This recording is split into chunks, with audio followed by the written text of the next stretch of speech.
Bienvenue dans le Journal de l'Afrique. À la une ce soir, les inquiétudes de l'Afrique de l'Ouest. La région craint une épidémie de fièvre Ebola. Le virus a atteint la capitale guinéenne. 8 cas ont été confirmés ce vendredi. 5 mois après, le mystère continue. Qui a tué les deux employés des RFI, Ghislaine Dupont, Claude Verlon au Mali? Leur famille s'interroge sur les lenteurs de l'enquête. Notre invité ce soir, l'avocat de la famille de Ghislaine Dupont. Bonjour et à tout à l'heure. Et puis Madagascar réintègre le club des francophonies. Le pays était suspendu depuis 5 ans pour cause d'instabilité politique. Un retour en grâce et une aide culturelle non négligeable, vous le verrez. Mais d'abord, un point sur la situation en Centrafrique. La nuit dernière a été sanglante à Bangui. Des hommes armés ont lancé une grenade sur des chrétiens qui assistaient à une veillée funèbre dans le quartier de Kango. Le ministère de la Sécurité publique parle d'au moins 20 morts. Les agresseurs seraient un groupe d'extrémistes bien connus des services de police. La violence reste donc quotidienne à Bangui. Depuis le week-end dernier, 20 autres personnes ont été tuées dans des affrontements. La France tente de reprendre la main. François Hollande coprésidera mercredi un mini-sommet sur la Centrafrique aux côtés de l'Union africaine et européenne. Les Européens qui n'ont toujours pas déployé leurs 500 soldats promis sur place. On vous en parlait hier soir, le virus Ebola a donc atteint la capitale guinéenne. En tout, 8 cas ont été confirmés à Conakry. La CEDEAO s'inquiète de cette propagation. Elle demande l'aide de la communauté internationale. On fait le point avec Alex Turnbull. Le virus, c'est confirmé, a atteint la capitale. Avec l'apparition de nouveaux cas d'Ebola à Conakry, les équipes médicales sont en alerte pour détecter les nouvelles infections et isoler des patients très contagieux. Et les personnes, ils bougent beaucoup. Donc il y a toutes les personnes qui sont infectées, qui ont des contacts avec des autres personnes. Donc notre plus grosse difficulté en ce moment, c'est isoler les cas pour les mettre dans des centres de soins spécialisés pour pouvoir les isoler et qui n'infectent plus des autres patients. Le ministre a confirmé jeudi que 4 frères avaient contracté le virus lors d'un voyage vers le sud du pays, organisé pour y enterrer un autre frère mort quelques jours plus tôt de la maladie. Tous les nouveaux cas, dit le ministère de la Santé, ont été en contact avec le corps du défunt. Les familles ont également été placées en quarantaine et leurs maisons désinfectées. Mais le gouvernement manque de moyens et ce sont les ONG internationales qui mènent la bataille contre le virus. Il faut traiter les corps aussi des décès. On voit des familles déchirées, on voit des familles qui sont complètement anéanties parce que cette maladie est très contagieuse. À Conakry, où les rumeurs ont alimenté ces dernières semaines la peur d'une épidémie généralisée, les habitants sont priés d'éviter tout contact à risque et de bannir la viande de brousse. Tout ce qu'on peut demander, ce n'est pas céder à la panique.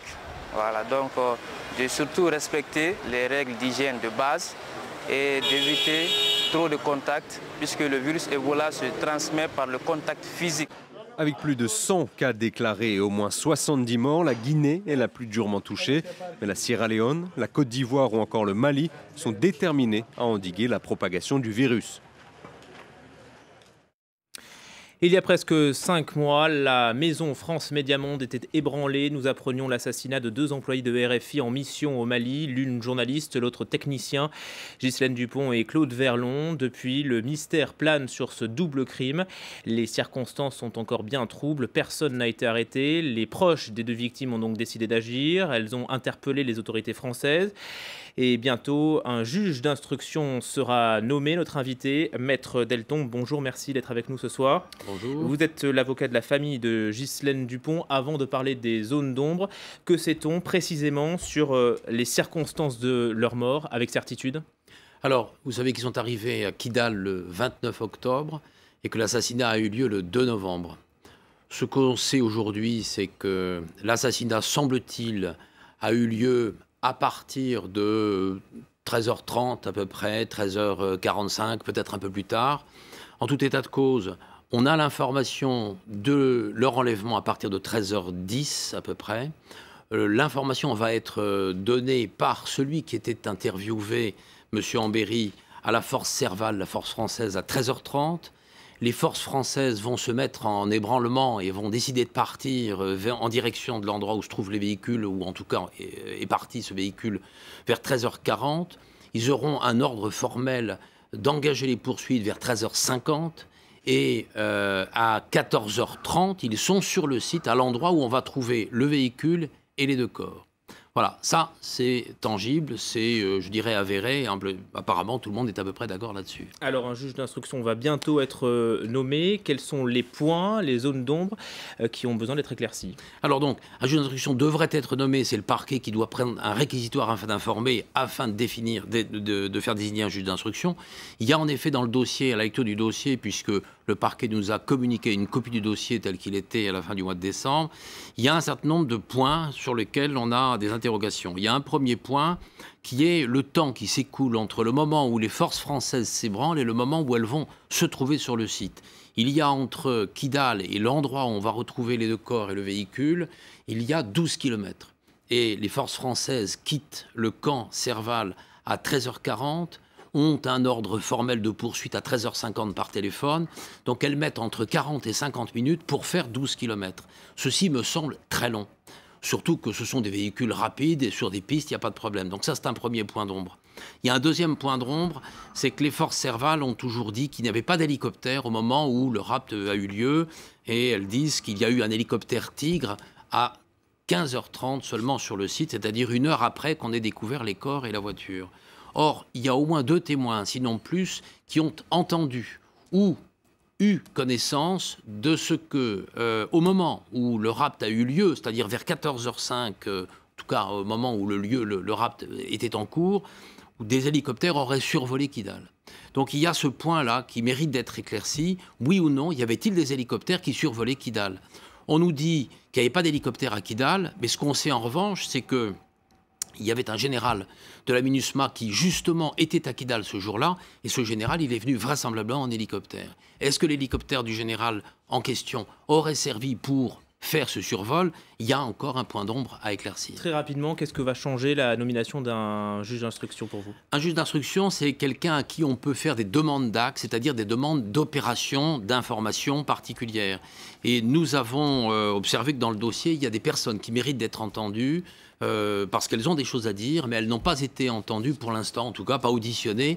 Donc il y a des personnes à entendre. Et puis il y a des questions à poser, peut-être un peu plus à l'armée française, précisément sur la question des hélicoptères, oui ou non, présence à Kidal ou pas, comment est venu ce général de la MINUSMA à Kidal. Après tout, ce sont les hélicoptères français qui les ont vraisemblablement amenés là. Donc il y a un certain nombre de questions qu'on a besoin de poser, et ces questions-là, on les posera au juge d'instruction et on demandera de bien vouloir auditionner les personnes qui doivent être auditionnées pour cela. Merci beaucoup, Maître Delton, d'être venu témoigner sur notre plateau. Sachez aussi que Michel Thierry à Tangana a été reçu à l'Elysée ce matin, invitation de François Hollande pour un échange privé de 25 minutes, pas de fuite donc. Ce franco-camerounais est resté incarcéré au Cameroun donc de 1997 à 2014. Il a toujours nié les faits qui lui étaient reprochés, à savoir détournement de fonds publics. Le cercle de la francophonie s'agrandit, il réintègre Madagascar après 5 ans de suspension pour cause de putsch. Concrètement, ce retour en grâce permet le financement de livres et de bibliothèques. Reportage. Après 5 ans de mise au ban et de sanctions par les organisations internationales, voilà enfin une bonne nouvelle pour Madagascar.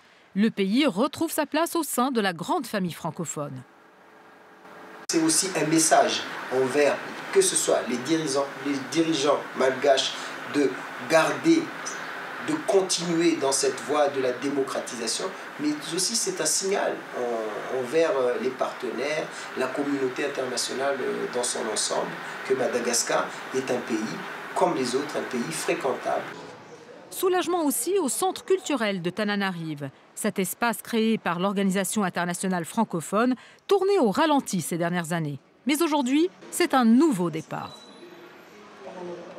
Une délivrance parce qu'on va pouvoir tout renouveler, on va pouvoir tout remettre en route. Ça ne s'est pas arrêté, cependant il y a eu un ralentissement des activités. Lecture, jeux, équipements audiovisuels ou bien encore connexion Internet. Ici, tout est financé par l'OIF, un centre très fréquenté par les jeunes malgaches. Ici, il y a toujours de nouveaux documents et on a le choix.